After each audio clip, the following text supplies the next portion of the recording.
Kiven's hands trembled as he stared at the drawing. The child had rendered him in precise detail: the scar above his left eye, the asymmetric curve of his smile, even the specific pattern of neural ports along his temple. But that was impossible. He'd never met Queen Alara's daughter. He'd never even been to the Martian colonies before yesterday.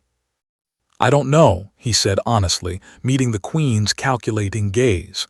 "I've never seen her before." Queen Alara of the Tharsis Confederation studied him with eyes that had negotiated treaties across 3 planets. Her daughter's drawing lay between them on the obsidian desk, rendered in the crude strokes of a 6-year-old but unnervingly accurate nonetheless. "My daughter, Princess Myra, has never left Mars," the Queen said slowly.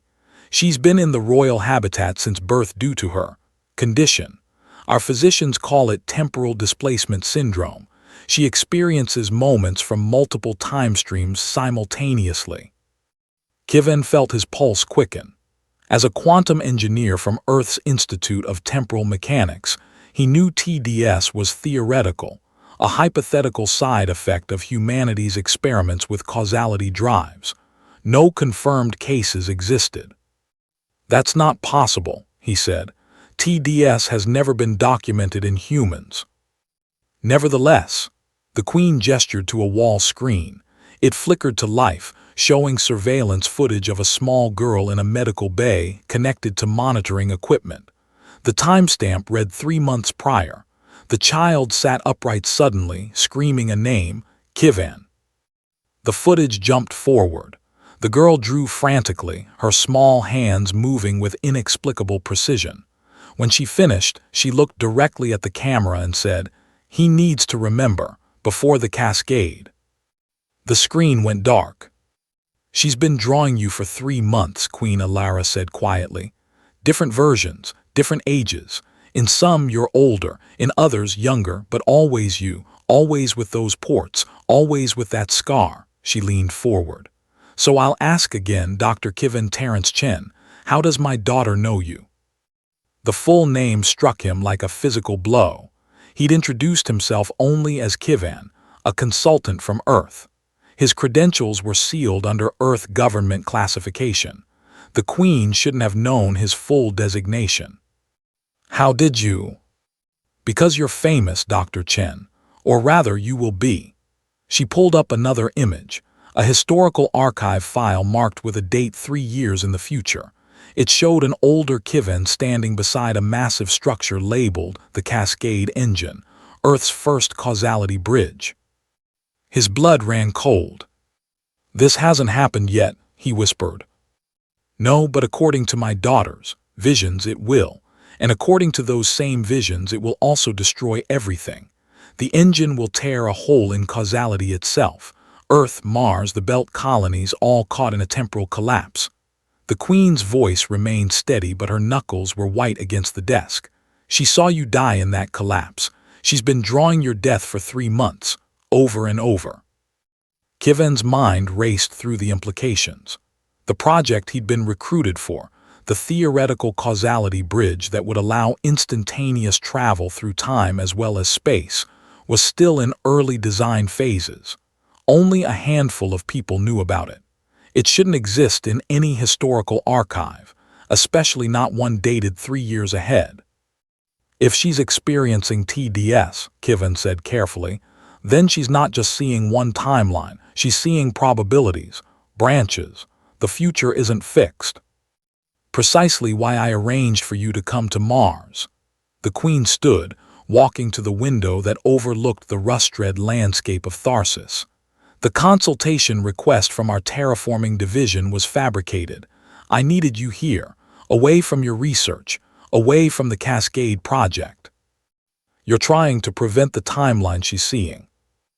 "I'm trying to save my daughter, and everyone else." She turned back to him. "But there's a problem. In every timeline where you don't build the Cascade engine, Myra dies within the year. Her TDS tears her consciousness apart. The only thing that stabilizes her condition is the specific quantum field generated by your completed engine, a field that exists in multiple time streams simultaneously." The impossible choice crystallized before him. Build the engine and destroy civilization. Don't build it and a child dies. Show me her, Kivin said. Princess Myra was smaller than he'd expected, her dark hair floating in the reduced gravity of the medical suite.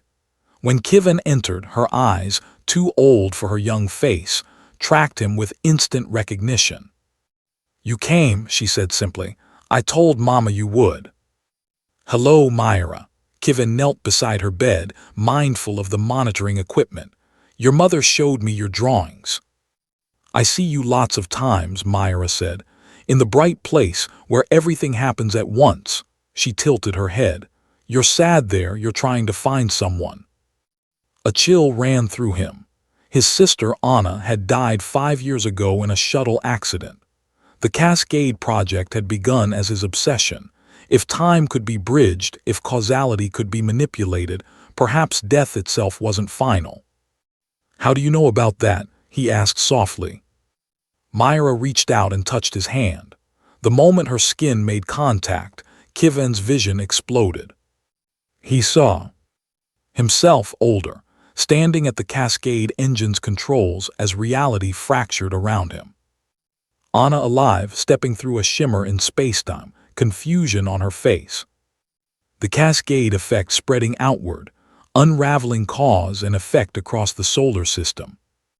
Myra, her consciousness finally coherent, existing simultaneously across all time streams because of the engine's field. And himself making a choice. He gasped and pulled back. Myra was smiling sadly.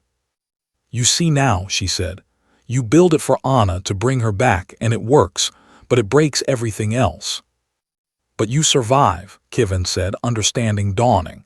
"The engine's field is what lets you exist. Without it, the TDS kills you." "Yes." "So we're locked in. Either I build it and save you but destroy everything, or I don't and you die but everyone else lives."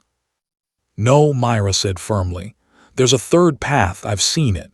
It's thin and hard to reach, but it's there." She handed him another drawing, this one different from the others. It showed the Cascade engine but modified, smaller, localized. And in the image, Myra stood inside it alone. "You build it just for me," she explained. "Not big enough to bridge time for everyone, just big enough to hold me. The field keeps me alive. The small size means no cascade effect, no universe breaking." Kivin studied the drawing with his engineer's mind. It could work. A localized temporal field generator, just strong enough to stabilize one consciousness experiencing multiple time streams. It would require all his theoretical work, all his expertise, but it wouldn't need the massive power requirements that made the full Cascade engine so dangerous. "But Anna," he said quietly. "I'm sorry," Myra whispered. "In the working timelines, Anna stays gone, but everyone else lives, including you." The Queen had entered silently and now stood beside her daughter's bed. "The choice is yours, Dr. Chen. I can't force you to build anything, but now you know what my daughter has seen." Kivin looked between them, the calculating monarch and the child who existed partially outside of time.